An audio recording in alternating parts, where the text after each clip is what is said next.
Hello everybody and welcome to another quick Dwarf Fortress tutorial. In this video we're going to be covering advanced world generation, specifically covering the topic of caves and semi-megabeasts alongside of megabeasts. Now there's going to be a lot of funny little details that I'm going to have to cover here, so let's just get started. Of course we're going to click create new world and then we're going to go down to the detailed mode. Now if you want more information on how to use the advanced world generation, you can of course check the advanced world generation playlist, or these videos are included in the quick tutorials playlist that I have on this YouTube channel. For most of these videos I've been using the medium region, just for speed of world generation. If you would like to get these defaults back, I will of course link to the wiki page with the listed defaults in the description of this video. So now we've jumped down to where our setting is. It's actually right below the last video I filmed, which is mineral scarcity. This is max Megabeast caves and max semi-Megabeast caves. Now there's a few specific things I need to actually explain before I start fiddling with these settings. Just to list off the different types, the Megabeasts include Hydras, Bronze Colossi, Rocks, and Dragons. Rocks, of course, being the gigantic birds of prey that you'll sometimes see attacking. Whereas Semi-Megabeasts include Giants, Ettins, Minotaurs, and Cyclops. There's a few ways tweaking these settings can actually mess with world gen, specifically ages. I'm going to take a quote from the wiki here to better explain how this can affect ages of the world, so just bear with me while I read from the wiki, where it says, ages affecting caves. History is divided into ages, which are determined by the percentage of Megabeasts and semi-Megabeasts killed at various points. One can attempt to make the world go through ages more quickly by pumping up the ratio of semi-Megabeast to Megabeast caves, the former of which are usually much more killable than regular Megabeasts, and this will net you an Age of Legends or Age of Heroes. While this is something that's mostly aesthetic, it is worth noting that this can also cause world gen to end. Now, I will read that section of the wiki as well, just to better explain it. There is a portion of the Advanced World Generation wiki referred to as the year to begin checking Megabeast percentage, and it reads, the percentage of dead Megabeasts and Titans for stoppage will not be checked until this year is reached in History Generation. This can be used to ensure that a world that reaches a certain year, even if all Megabeasts in the world are slain earlier. So, if we would like to, for some reason, have a world with no Megabeasts, there's another setting that we need to mess with that isn't these two. And that setting that we're looking for is right up here at the top. This is year to begin checking Megabeast percentage. So if we for some reason would like to start a world with very few, just based on the odds that they might all die super quickly, we can raise this number. We can also change the percentage of beasts dead for stoppage. So currently it's set to 80. I could actually crank this all the way up to 100. So if we want to generate worlds with very few Megabeasts, we can avoid world gen stopping early by messing with these two settings right here. We can also straight up set it to ignore, so it doesn't matter how many of them are dead for the world gen to stop. The next one is also kind of important when discussing this subject, which is make caves visible. Now, if we enable this by default, all of the caves in the world will be visible, meaning every single cave that shows up on the overworld will be shown every single time. Simply put, every single cave that is made on the overworld during world generation will be visible while embarking or while raiding on the overworld. This is useful because it allows you to potentially raid those sites from the overworld. However, it is also sort of cheating to a degree because the intended use for caves, and while we don't have access to the feature at the time of recording, the intended use for caves is that you discover them in adventure mode. Once discovered in adventure mode, when you embark into the same world in a fortress, you can then see that cave. So currently, if you are building a world, kind of intending to use it in the short term, and you would like caves to be visible, this is an easy way to do that in vanilla. But I will be leaving it off because there is another way to activate this setting once in game by simply typing in the command reveal hidden sites. This is a df hack command alongside of using df hack. So for the purposes of this video, I will be using this command to show where those sites are in world gen. So now jumping to the main topic of the video. Megabeast caves and semi-Megabeast caves. As you can see, these default numbers for this medium region are rather low. As you can see, when I set this up to a large region, the number of max semi-Megabeast caves is 150 and the Titan number is 33.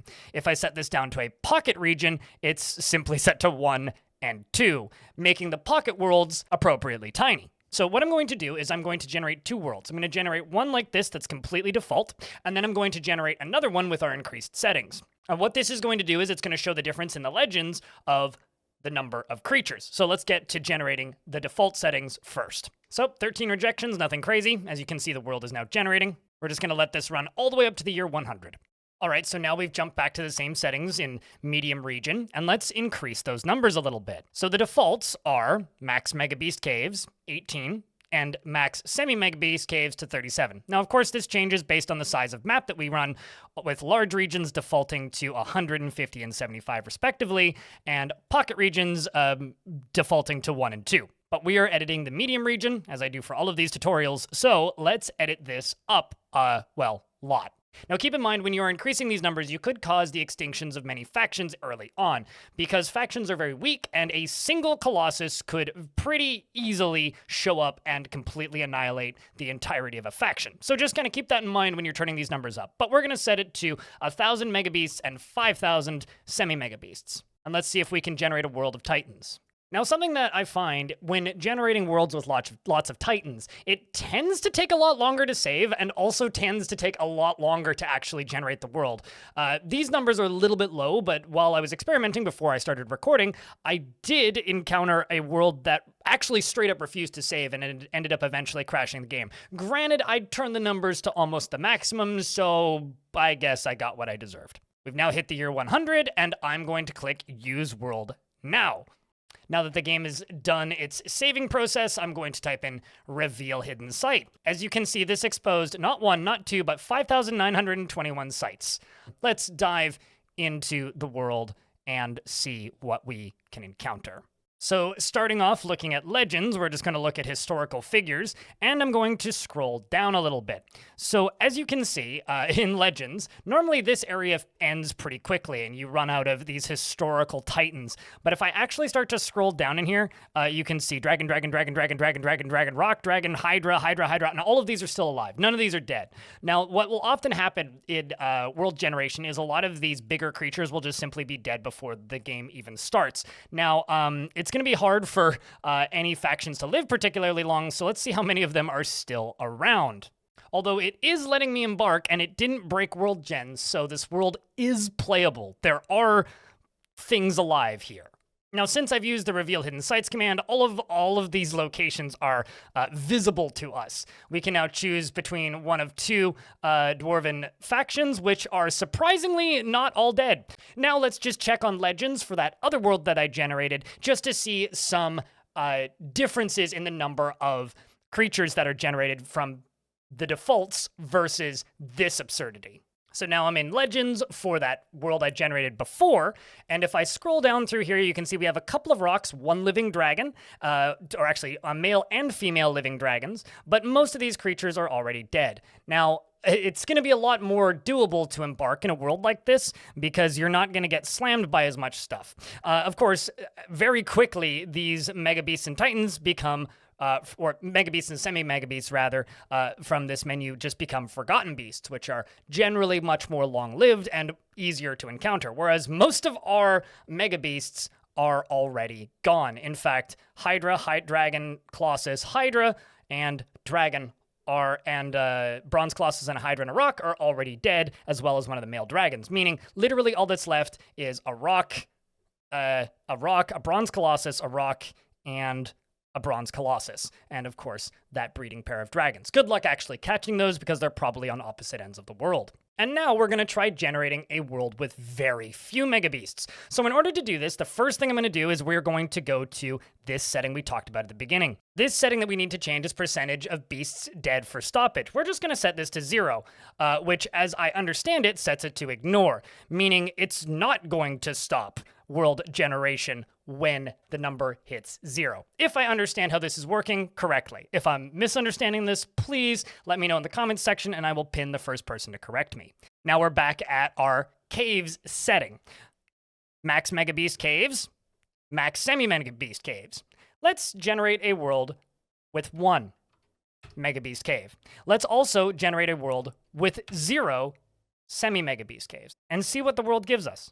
After a handful of rejections, the world is generating very quickly. We're actually seeing civilization progressing as it should, with a much lower chance of random death to a wandering dragon or various other Megabeast. And we're going to jump into legends because there's no real point in embarking here, and we can see that there was a bronze colossus who died in the year 97, and that is it. This bronze colossus actually was a pretty notable creature. It had 87 notable kills, fighting mostly dwarves and various other, mostly dwarves and the occasional goblin. And its reign of terror ended in the year 97, and the creature itself was slain by a dwarf in Drilled Gorge. All in all, I hope that you found this video helpful. Of course, as always, if you need to get the defaults back for world generation, you can find that down in the description of this video. And also, if you'd like to check out more tutorials, I have playlists covering various topics on Dwarf Fortress. And also, I'd just like to say a real quick thank you because we did hit 50,000 subscribers on YouTube the day I recorded this video. So thank you very much for watching. It means a lot, and I hope to see you in the next one.